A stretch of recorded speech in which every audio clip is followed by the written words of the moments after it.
Hello बच्चों। तो देखिए आज आगे बढ़ते हैं, संबंध पढ़ते हैं हम। 2.1 हो चुकी है और 2.2 से पहले संबंध किसे कहते हैं, क्योंकि संबंध और फलन ये था। और इसमें कुछ नई चीज़ें हैं, जैसे मान लीजिए कि दो समुच्चय हैं, एक पी ये है, एक क्यू ये है। ठीक है, दोनों समुच्चयों को आपस में उनके बीच में एक संबंध है कोई, जैसे ये रहा। तो इस तरह से पी और क्यू समुच्चय को दिखाते हैं। ठीक है, उनके बीच में संबंध को ऐसे तीर के निशान से दिखाते हैं। जो भी संबंध होगा, संबंध अभी समझाता हूँ मैं इसे अच्छी तरह से। जैसे मान लीजिए आप बाजार गए और आपने खरीदे आलू। ठीक है, तीन तरह की चीज़ें खरीदी। ए स्मॉल से दिखाते हैं, ए बी और सी, ये तीन तरह की चीज़ें खरीदी बाजार से। और तीनों रुपए के जो रेट, तीनों सामान का जो रेट था वो यहाँ लिख दिया आपने कि ये ए जो है 10 रुपये का खरीदा, बी 20 रुपये का खरीदा, सी 30 रुपये खरीदा। ऐसा था। अब आपसे कहा इसको दिखाओ जरा, कैसे दिखाओगे। तो इनके बीच संबंध क्या है कि इनकी कीमत जो है वो संबंध है। इनका मूल्य जो है, ए बी और सी वस्तुओं का मूल्य, ये इनके बीच में एक संबंध दिया गया है आपको। तो आपने कहा ठीक है, हम ए को दिखाएंगे पहले वाले समुच्चय में। ये ए है, इसमें ए बी और सी इस समुच्चय को ऐसे दिखा दिया। और दूसरा बी जो है यहाँ पर, उसे यहाँ ऐसे दिखा दिया उस समुच्चय को 10 20 और 30 करके। ठीक है, अब आपको पता है कि जो ए का मूल्य है वो 10 रुपये है, तो ए को 10 के साथ में ऐसे एरो करके ले गया। और बी को यहाँ 20 के साथ में ले गया, सी को 30 के साथ में ले गया। और जो संबंध है उसे आर से दिखाते हैं, ऐसे कैपिटल आर। तो आर यहाँ पर लगा दिया, यानी आर जो संबंध है वो ए से बी में है। दिखाएंगे कैसे, आर डॉट डॉट ए से लेकर बी में, इस तरह से संबंध है। अब मान लो कि ए जो है उसकी कीमत 20 रुपये होती, तो आप ए वाले को 20 के साथ ले जाते हैं एरो में। समझ गए ना। तो इस तरह से दिखाते हैं, यानी इस तरह से जो समुच्चय है उसको दिखाने का तरीका ये है, और संबंध को दिखाने का तरीका ये है इनके बीच में। ठीक है, बाकी ये अगर किताब का पढ़ना है तो ये चीज़ें हैं। और फिलहाल हम चैप्टर को कर रहे हैं शुरू, जो चीज़ें मैं इसमें काम की हैं। तो संबंध को रिलेशन कहेंगे। यह है एक समुच्चय ए और ये है बी, मतलब पी और क्यू दो समुच्चय हैं। पी के अंदर अवयव ए बी सी डी हैं, तो हमने ऐसे दिखाए हैं। क्यू के अंदर 1 2 3 है, तो ऐसे दिखाए हैं। अब उसके बाद ए जो है, ए का संबंध A1 के साथ है और ए का संबंध 2 के साथ भी है। बी का संबंध 2 ही के साथ है, सी का संबंध 3 के साथ है। यानी किसी एक का संबंध 2 के साथ भी हो सकता है और किसी के साथ नहीं भी हो सकता है। ठीक है, समझ रहे हो ना। तो अब जरा देखो, जब ए का संबंध 1 के साथ है और 2 के साथ, बी का 2 के साथ, सी का 3 के साथ, डी का किसी के साथ नहीं है, तो जो फर्स्ट वाला होता है जहाँ से संबंध जा रहा होता है उससे कहते हैं प्रांत। ठीक है, उसमें प्रांत किसे कहते हैं वो भी आपसे समझना है, ऐसा नहीं होगा। प्रांत कहते हैं, प्रांत में भी कौन से अवयव आते हैं वो अभी देखेंगे हम। उसके बाद जो क्यू, ये दूसरा वाला जहाँ हो रहा होता है उसे क्यू कहते हैं, उसे सहप्रांत कहते हैं। ठीक है, तो पी से लेकर क्यू में चल रहा है क्या, ये संबंध। तो प्रांत हो गया, इधर के अवयवों में से ही कुछ को कहेंगे। सहप्रांत इधर के अवयवों में से ही कुछ को कहेंगे। तीसरा एक परिसर भी होता है। ध्यान दो, एक यहाँ पर 4 भी लिख लेना आप। ठीक है, यहाँ 4 भी लिख लेना। अब देखो, आपसे अगर कोई कहे कि प्रांत के अवयव बताओ कौन से हैं, तो आप प्रांत में क्या क्या लिखोगे जरा एक बार देखना। प्रांत में वो अवयव आएंगे जिनका जो संबंध दिखा रहे हैं कुछ ना कुछ। यानी ए भी दिखा रहा है, बी भी दिखा रहा है, सी भी, डी नहीं दिखा रहा। तो ए बी और सी जो होंगे ये प्रांत होंगे। सहप्रांत कौन से होंगे, सहप्रांत में क्यू के सारे अवयव आते हैं। सहप्रांत में ध्यान देना, एक सहप्रांति ऐसा है जिसमें सारे अवयव आते हैं। सहप्रांत में 1 2 3 4 ये चारों आ जाएंगे। समझ गए ना, सहप्रांत में कोई कंडीशन नहीं है ऐसी। उसके बाद परिसर किसे कहते हैं, परिसर कहते हैं कि सहप्रांत के अंदर वो अवयव जिनका संबंध है किसी किसी अवयव के साथ। यानी 1 2 3 का संबंध है, 4 का नहीं है ना, तो परिसर में क्या आएंगे, 1 2 और 3 आएंगे। बस ये 3 चीज़ें आपको यहाँ पे सीखनी है और कुछ भी नहीं है इसमें खास। और ध्यान देना, अगर कहीं पर ये लिखा है, इसको ऐसे भी दिखा सकते हो आप, जो इनके बीच संबंध है।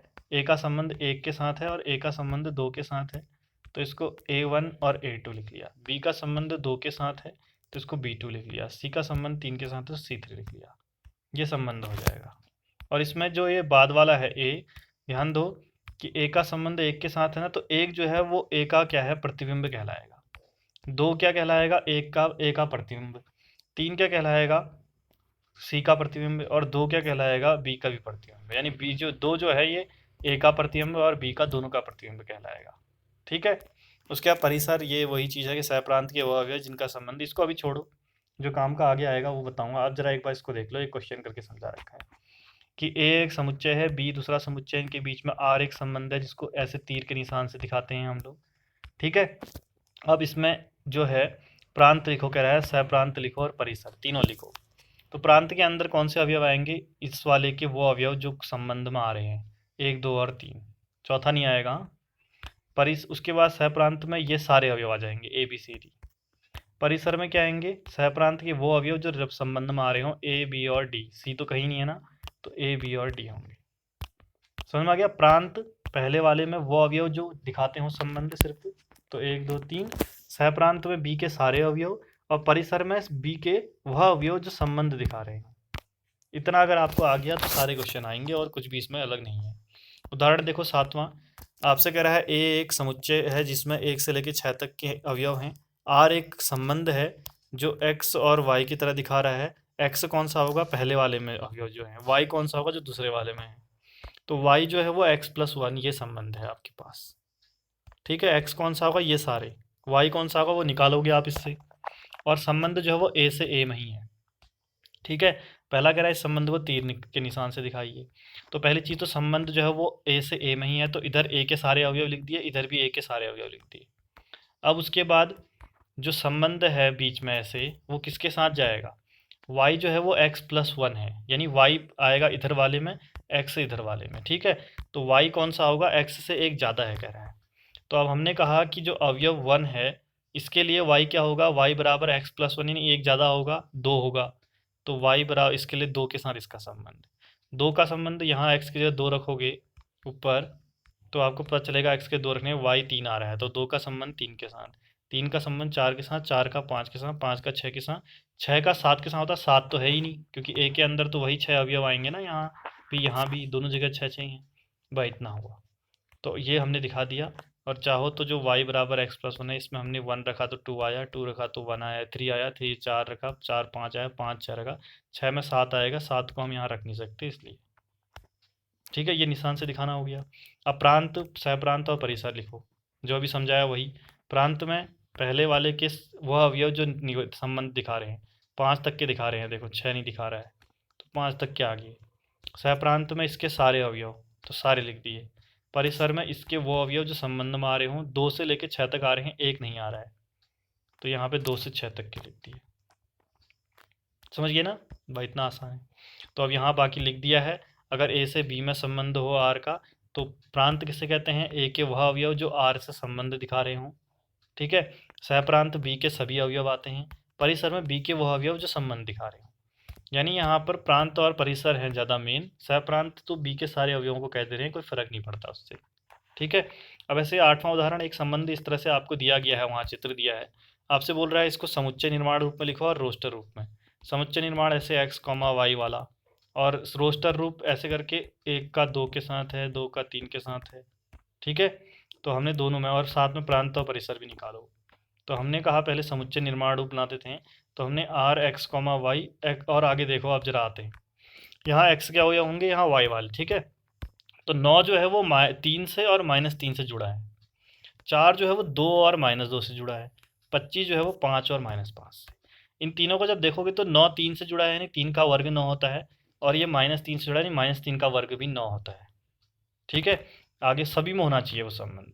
4 जो है वो 2 से जुड़ा है, 2 का वर्ग 4, और -2 से जुड़ा है, -2 का वर्ग भी 4। 25 5 से जुड़ा है और -5 से जुड़ा है, दोनों तरफ वर्ग। यानी यहाँ तो x है, यहाँ y है, यानी y जो है, मतलब जो ये x जो है फर्स्ट वाला, ये y का वर्ग है। ठीक है, 9 जो है वो 5 3 का और -3 का वर्ग है, तो इसलिए जो इधर का x है वो y का, मतलब जो x है वो y का वर्ग है। तो हमने क्या लिखा? x जो है वो y का वर्ग है, और हमने बता दिया कि x जो है वो कहाँ का होगा, इस फर्स्ट वाले p में होगा, y जो है इस सेकंड वाले q में होगा, क्योंकि इसके नाम p और q दिए गए हैं। समझ गए ना? ऐसा आसान है। दूसरा, अगर आपसे कहे रोस्टर रूप में लिखो, तो रोस्टर रूप में कैसे होगा? रोस्टर रूप में होगा आपका 9 का संबंध 3 से है तो 9,3 आ जाएगा एक में, और 9 का -3 से भी है तो 9,-3 आएगा। ऐसे 4 भी 2 और -2 के साथ, 25 भी 5 और -5 के साथ, तो 9 3 के साथ और -3 के साथ, 4 2 और -2 के साथ, 25 दोनों के साथ, 5 और -5, और बाहर से ये करली ब्रैकेट तो लगना ही है, यहाँ पर भी यहाँ पर भी। ठीक है, लगा है, तो ये होगी प्रांत निकालो। प्रांत आपको पता है इसमें वह अवयव जो दिखाते हैं वो संबंध, तीनों ही दिखा रहे हैं तो तीनों आ जाएंगे 9, 4 और 25। दूसरा परिसर निकालना है, सहप्रांत में ये सारे अवयव आते हैं, ठीक है, तो पूछा ही नहीं है। परिसर क्या होगा, यहाँ जो जो संबंध दिखा रहे हैं 5, 3, 2, -2, -3, 5, ये तीन सब आएंगे जो दिखा रहे हैं संबंध में। समझ गए ना, तो ये है आंसर। आगे बढ़ते हैं। आगे देखो नोट में एक नई चीज़ लिखी है कि अगर एन ए में पी अवयव, मतलब ए के अंदर अगर पी अवयव हो, एन ए को कैसे पढ़ते हैं हम लोग, पीछे अभी हमने ऐसा ही पीछे भी किया था क्वेश्चन, जब ए गुणा बी में कितने अवयव होंगे वाला। तो अगर ए के अंदर पी अवयव हों, बी के अंदर क्यू अवयव हों, तो ए गुणा बी के अंदर क्या होते हैं, पी इंटू क्यू अवयव होते हैं। अब अगर आपसे पूछ दे ए के अंदर पी अवयव हैं और बी के अंदर क्यू अवयव हैं, तो ए से बी में कितने संबंध बन सकते हैं, तो 2 की घात p इंटू क्यू बन सकते हैं। तो जो यहाँ पे लिखा गया है 2 की घात p क्यू, यानी ए के अंदर अवयव और बी के अंदर अवयवों को 2 की घात में लिखना पड़ता है, ठीक है। तो एक क्वेश्चन है ऐसा ही, ए में 1 और 2 हैं, बी में 3 और 4 हैं, ए से बी में कितने संबंध होंगे। तो आपको पता है 2 की घात, इसमें 2 अवयव हैं, इसमें भी 2 की घात 2 गुणा 2 हो जाएगा। तो हमने लिखा कि ए के अंदर पहले 2 अवयव, बी के अंदर 2 अवयव, तो ए से बी में संबंध 2 की घात p इंटू क्यू, पी ये है क्यू ये है, तो p और q दोनों की जगह 2 गुणा 2 लिख दिया, 2 की घात 4, हल करोगे 16 आएगा, 16 संबंध बन सकते हैं, ठीक है। समझ गया ना, तो ये है हमारे क्वेश्चन, इतने यहाँ तक हुए। कल हम एक्सरसाइज शुरू करेंगे 2.2, जिसके अंदर 9 क्वेश्चन है, तो 9 के 9 क्वेश्चन कर लेंगे, ठीक है। बाकी आज का अच्छे समझना, नहीं आया हो तो पूछना दोबारा से। मिलते हैं अगले वीडियो में, तब तक के लिए बाय बाय।